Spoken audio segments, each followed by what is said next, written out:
വചനം തിരുവചനം.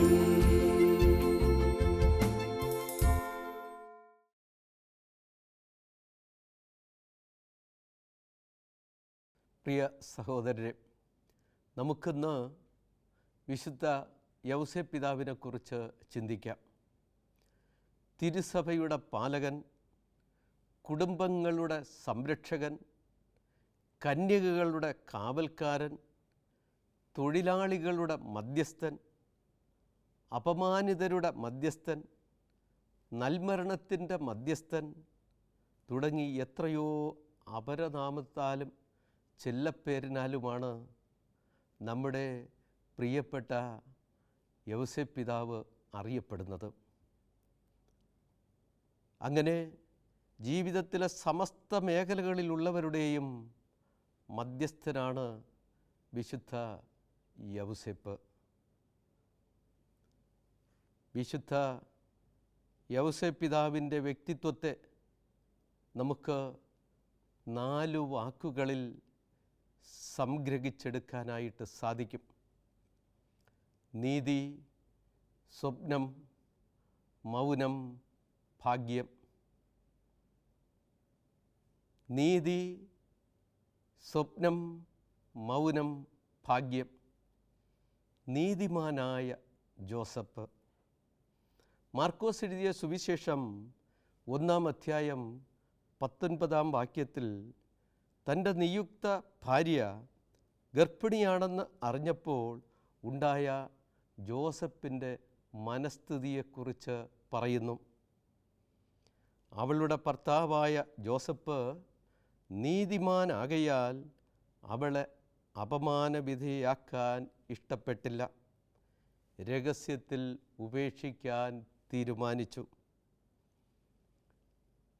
കത്തോലിക്ക മതബോധന ഗ്രന്ഥത്തിൽ നീതിക്ക് നൽകുന്ന അർത്ഥം അർഹമായത് അർഹതപ്പെട്ടവന് തക്ക സമയത്ത് നൽകുന്നതാണ് നീതി. യൗസേപ്പ് പിതാവ് എന്തുമാത്രം കൃത്യതയോടു കൂടെയാണ് ആ നീതി നടപ്പാക്കുന്നത് എന്ന് നമുക്ക് കാണാൻ സാധിക്കും. ജോസഫ് തൻ്റെ നീതിബോധം നിമിത്തം മറിയത്തിന് ഒരാപത്തും വരുത്താതെ സൂക്ഷിച്ചു. അതുകൊണ്ട് രഹസ്യത്തിൽ ഉപേക്ഷിക്കാൻ തീരുമാനിക്കുന്നു. പരസ്യമായി ഉപേക്ഷിച്ചാൽ യഹൂദ ജനത മറിയത്തെ മോശയുടെ നിയമം അനുസരിച്ച് ശിക്ഷയ്ക്ക് വിധിക്കും. പരസ്യമായി കല്ലെറിഞ്ഞു കൊല്ലും. ജോസഫ് തൻ്റെ മാനവും സ്ഥാനവും ഉയർത്തിപ്പിടിച്ച് പേരെടുക്കാനല്ല ഇവിടെ ശ്രമിച്ചത്. മറിയത്തിൻ്റെ ജീവനെയും സൽപ്പേരിനെയും സംരക്ഷിക്കാനായിരുന്നു യൗസേപ്പ് പിതാവ് ശ്രദ്ധിച്ചത്. ഇന്ന് നമുക്ക് കാണാൻ സാധിക്കുന്നത് ദുരഭിമാനത്തിൻ്റെ പേരിൽ എത്ര കൊലകളാണ് നടക്കുന്നത്. അവരവരുടെ സൽപ്പേരിനാണ് പ്രാധാന്യം. അതിൻ്റെ പേരിൽ ദുരഭിമാന കൊലകൾ ധാരാളം ഇന്ന് നടക്കുന്നുണ്ട്. അവരന് നീതി ഉറപ്പാക്കുകയാണ് യഥാർത്ഥത്തിലുള്ള ക്രൈസ്തവ നീതി. അവരൻ്റെ ജീവനെ സംരക്ഷിച്ച് നന്മ ചെയ്യാൻ കിട്ടുന്ന ഏത് അവസരവും ശരിക്കു പ്രയോജനപ്പെടുത്തി നീതി ഉറപ്പാക്കുന്ന വ്യക്തിയായി യൗസേപ്പ് ഉയരുന്നു. അങ്ങനെ ജോസഫ് നീതിമാനായ ജോസഫായി ജനഹൃദയങ്ങളിൽ വാഴുന്നു. രണ്ടാമതായി യൗസേപ്പ് പിതാവിൽ നമ്മൾ കാണുന്നത് സ്വപ്നദർശകനായ ജോസഫ്. സ്വപ്നദർശകനായ ജോസഫ് ദൈവീക വെളിപാടുകളോട് ക്രിയാത്മകമായി പ്രതികരിക്കുന്ന വിശുദ്ധ യൗസേപ്പിനെ നമുക്ക് കാണാൻ സാധിക്കും. 4 ദൈവീക വെളിപാടുകൾ സുവിശേഷത്തിൽ കാണാനായിട്ട് സാധിക്കും. ഒന്ന്, മത്തായി എഴുതിയ സുവിശേഷം 1-ാം അധ്യായം 20-ാം വാക്യം. കർത്താവിൻ്റെ ദൂതൻ സ്വപ്നത്തിൽ പറഞ്ഞു, ദാവീദിൻ്റെ പുത്രനായ ജോസഫ് മറിയത്തെ ഭാര്യയായി സ്വീകരിക്കാൻ ശങ്കിക്കേണ്ട. അവൾ ഗർഭം ധരിച്ചിരിക്കുന്നത് പരിശുദ്ധാത്മാവിൽ നിന്നാണ്. ജോസഫ് നിദ്ര വിട്ടുണർന്ന് കർത്താവിൻ്റെ ദൂതൻ കൽപ്പിച്ചതുപോലെ പ്രവർത്തിച്ചു. അവൻ തൻ്റെ ഭാര്യയെ സ്വീകരിച്ചു. ദൈവത്തിൻ്റെ രക്ഷാകര പ്രവർത്തനങ്ങൾക്ക് മനുഷ്യാവതാരം അനിവാര്യമായിരുന്നു. ആ സന്ദർഭത്തിലാണ് ജോസഫിൻ്റെ പ്രത്യേകമായ സഹകരണം ദൈവത്തിന് ആവശ്യമായി വന്നത്. അതിലടങ്ങിയിരിക്കുന്ന എല്ലാ ബുദ്ധിമുട്ടുകളും പ്രയാസങ്ങളും സഹനങ്ങളും സഹിച്ചുകൊണ്ട് ജോസഫ് ദൈവികമായ വെളിപാടുകളോട് അനുസരണയുള്ളവനായി സ്വീകരിക്കുന്നു.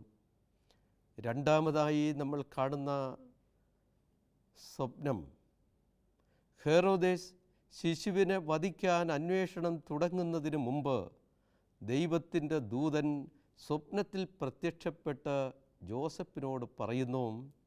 വിശുദ്ധ മത്തായി എഴുതിയ സുവിശേഷം 2-ാം അധ്യായം 13-ാം വാക്യം, എഴുന്നേറ്റ് ശിശുവിനെയും അമ്മയെയും കൂട്ടി ഈജിപ്തിലേക്ക് പലായനം ചെയ്യുക. ഞാൻ പറയുന്നതുവരെ അവിടെ താമസിക്കുക. അവൻ ഉണർന്ന് ശിശുവിനെയും അമ്മയെയും കൂട്ടി ആ രാത്രി തന്നെ ഈജിപ്തിലേക്ക് പോയി. ഇവിടെ അവൻ ഉണർന്ന് യേശുവിനെയും അമ്മയെയും കൂട്ടി ഈജിപ്തിലേക്ക് പോയി എന്ന് പറയുമ്പോൾ ആ ഉണർവ് സർവശക്തിയും സംഭരിച്ചു കൊണ്ടുള്ള ഒരു എഴുന്നേൽപ്പാണ്. കാരണം തികച്ചും അപരിചിതമായ നാട്ടിലേക്ക് ദുർഘടമായ വഴിയിലൂടെ പാതിരാത്രി സമയം പുറപ്പെടുക എന്ന് പറഞ്ഞാൽ ഒരു സാധാരണ വ്യക്തിയെ സംബന്ധിച്ച് അസാധ്യമായ കാര്യമാണ്. ദൈവത്തിൽ ആശ്രയിച്ചുകൊണ്ട് ദൈവകൃപ യാചിച്ചുകൊണ്ട് സർവശക്തിയെ സംഭരിച്ച് ജോസഫ് മറിയത്തെയും കൂട്ടി ഉണ്ണിയെ സംരക്ഷിക്കുന്നതിനു വേണ്ടി ഈജിപ്തിലേക്ക് പുറപ്പെടുന്നു. മൂന്നാമതായി നമ്മൾ കാണുന്ന സ്വപ്ന ദർശനം വിശുദ്ധ മത്തായി എഴുതിയ സുവിശേഷം 2-ാം അധ്യായം 19-ാം വാക്യം, ഹെറോദേസിൻ്റെ മരണശേഷം ഈജിപ്തിൽ വെച്ച് കർത്താവിൻ്റെ ദൂതൻ സ്വപ്നത്തിൽ പ്രത്യക്ഷപ്പെട്ട് ജോസഫിനോട് പറഞ്ഞു, എഴുന്നേറ്റ് ശിശുവിനെയും അമ്മയെയും കൂട്ടി ഇസ്രായേൽ ദേശത്തേക്ക് മടങ്ങുക. ശിശുവിനെ വധിക്കാൻ ശ്രമിച്ചവൻ മരിച്ചു കഴിഞ്ഞു. അവൻ എഴുന്നേറ്റ് ശിശുവിനെയും അമ്മയെയും കൂട്ടി ഇസ്രായേൽ ദേശത്തേക്ക് പുറപ്പെട്ടു. കുടുംബത്തിനു വേണ്ടി ഉറങ്ങാതെ ഇരുന്ന് സ്വപ്നം കാണുന്നവനാണ് യഥാർത്ഥ അപ്പൻ.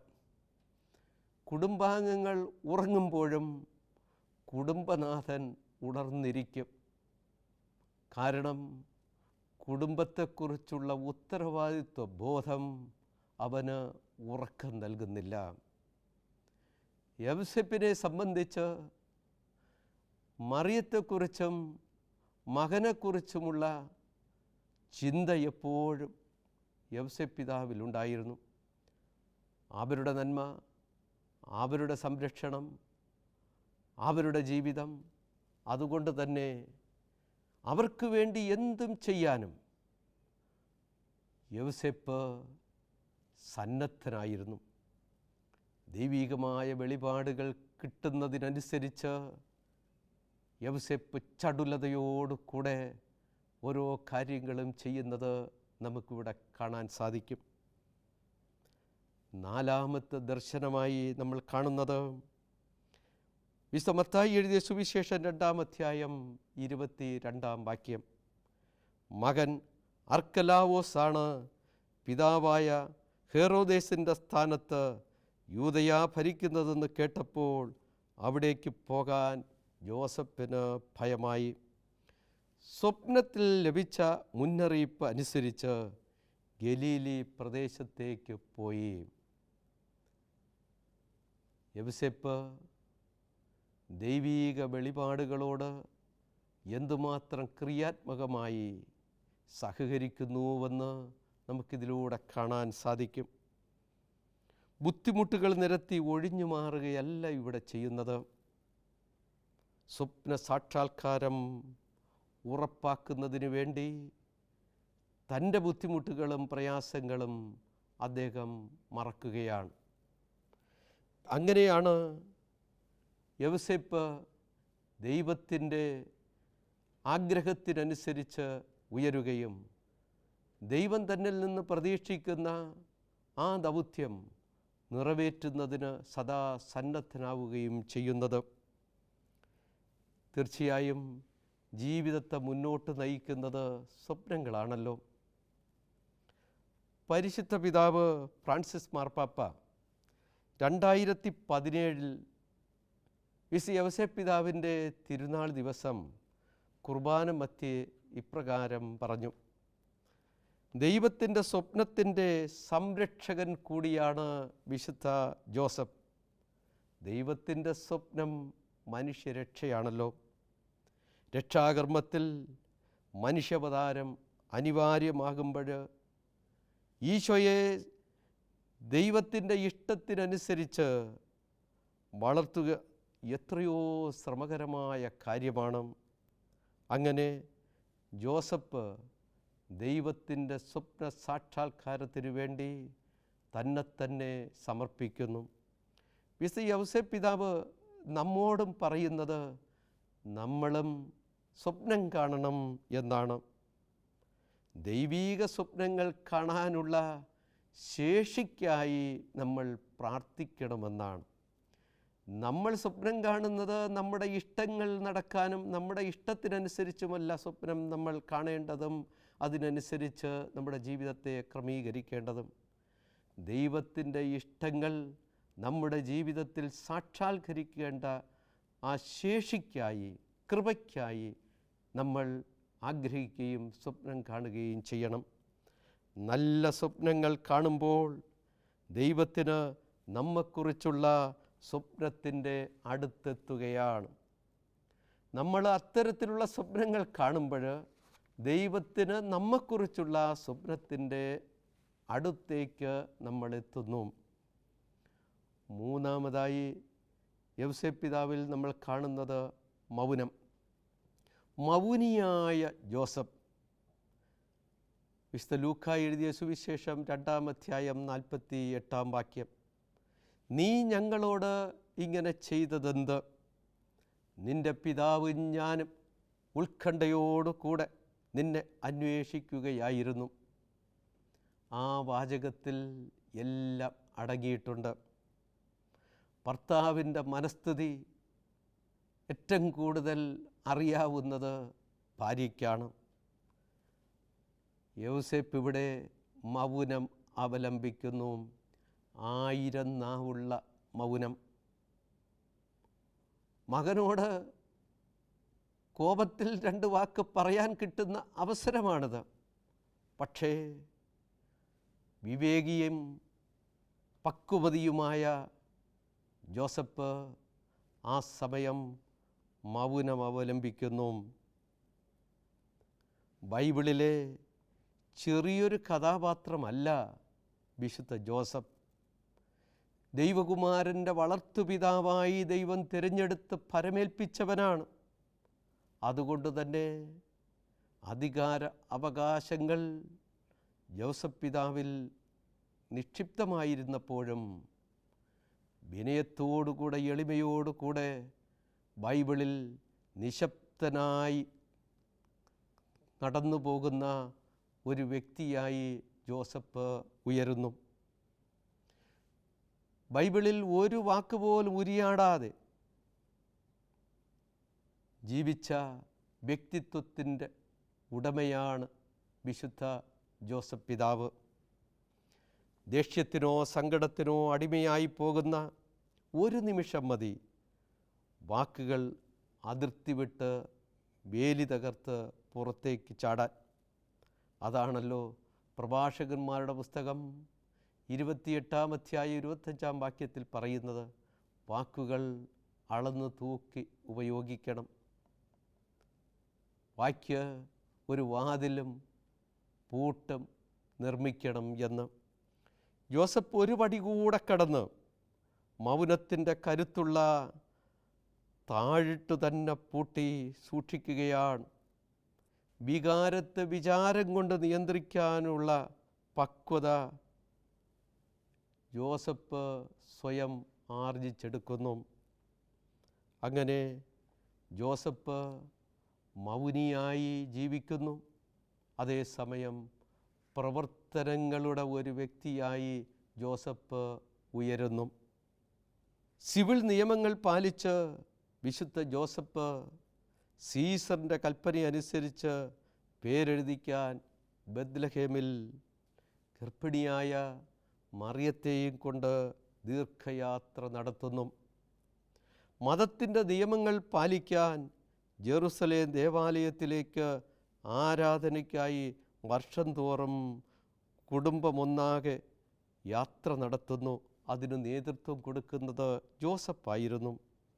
ഇതിനിടയിലെല്ലാം ദൈവം ഏൽപ്പിച്ച കുടുംബത്തെ ഏറ്റവും സുരക്ഷിതമായി മാതൃകാപരമായി നയിക്കുന്നതിന് ജോസഫ് നേതൃത്വം നൽകുന്നു. എന്തൊരു സുന്ദരമായ മാതൃകയാണ് ജോസഫിലൂടെ കുടുംബനാഥന്മാർക്ക് സ്വീകരിക്കുവാനുള്ളത്. നാലാമതായി വിശുദ്ധ യൗസേപ്പ് പിതാവിൽ കാണുന്ന മാതൃക ഭാഗ്യപ്പെട്ട ജോസഫ് എന്നാണല്ലോ നമ്മൾ വിളിക്കുന്നത്. ദൈവകുമാരനെ പേരിടുവാനുള്ള ഭാഗ്യം യൗസേപ്പിന് കിട്ടി. ദൈവകുമാരനെ കയ്യിലെടുക്കുവാനും ലാളിക്കുവാനും ഓമനിക്കുവാനുമുള്ള ഭാഗ്യം ജോസഫിന് കിട്ടി. ദൈവകുമാരന് തൊഴിൽ പഠിപ്പിക്കുവാൻ ജോസഫ് സന്നദ്ധനാകുന്നു. ദൈവകുമാരൻ്റെ അമ്മ മറിയത്തെ സംരക്ഷിക്കുവാനും പരിപാലിക്കുവാനും ഉള്ള ഭാഗ്യം ജോസഫിന് ലഭിക്കുന്നു. അങ്ങനെ തിരുക്കുടുംബത്തെ നയിക്കുവാൻ ജോസഫിന് ഭാഗ്യം ഉണ്ടായി. ഭാഗ്യപ്പെട്ട മരണം ലഭിച്ച വ്യക്തിയാണ് വിശുദ്ധ യൗസേപ്പ് പിതാവ്. പരിശുദ്ധ കന്യകാമറിയത്തിൻ്റെയും യേശുക്രിസ്തുവിൻ്റെയും ശുശ്രൂഷയും പരിചരണവും സ്വീകരിച്ച് മരിക്കുവാൻ ഭാഗ്യം കിട്ടിയ വ്യക്തിയാണ് ജോസഫ്. ലോകം കണ്ട ഏറ്റവും നല്ല മരണം. ദൈവഹിതം നിറവേറ്റി നല്ല മരണം പ്രാപിക്കാൻ നമുക്കും വിശുദ്ധ ജോസഫിനോട് പ്രാർത്ഥിക്കാം. ഒരേ സമയം കുടുംബജീവിതവും സന്യാസ ജീവിതവും നയിച്ച വ്യക്തിയാണ് വിശുദ്ധ ജോസഫ്. കുടുംബജീവിതക്കാരുടെയും സന്യസ്തരുടെയും പ്രത്യേക മധ്യസ്ഥനാണ് വിശുദ്ധ ജോസഫ്. അതുകൊണ്ട് ലോകത്തിലെ സമസ്ത വ്യക്തികൾക്കും, ഏത് മേഖലയിൽ ജീവിക്കുന്നവർക്കും, ഏത് പ്രായത്തിലുള്ളവർക്കും യൗസേപ്പ് പിതാവിനോട് മാധ്യസ്ഥ യാചിക്കുവാനും യൗസേപ്പ് പിതാവിൻ്റെ ജീവിതം മാതൃകയാക്കാനും സാധിക്കുന്നതാണ്. അങ്ങനെ നമുക്കും നമ്മുടെ ജീവിതത്തെ ധന്യമാക്കുന്നതിന് യൗസേപ്പ് പിതാവിനോട് മാധ്യസ്ഥം യാചിച്ചുകൊണ്ട് നമ്മുടെ ജീവിതത്തെ മുന്നോട്ട് നയിക്കാം. ദൈവം വിശുദ്ധ യൗസേപ്പ് പിതാവ് വഴി നമ്മെ സമൃദ്ധമായി അനുഗ്രഹിക്കട്ടെ.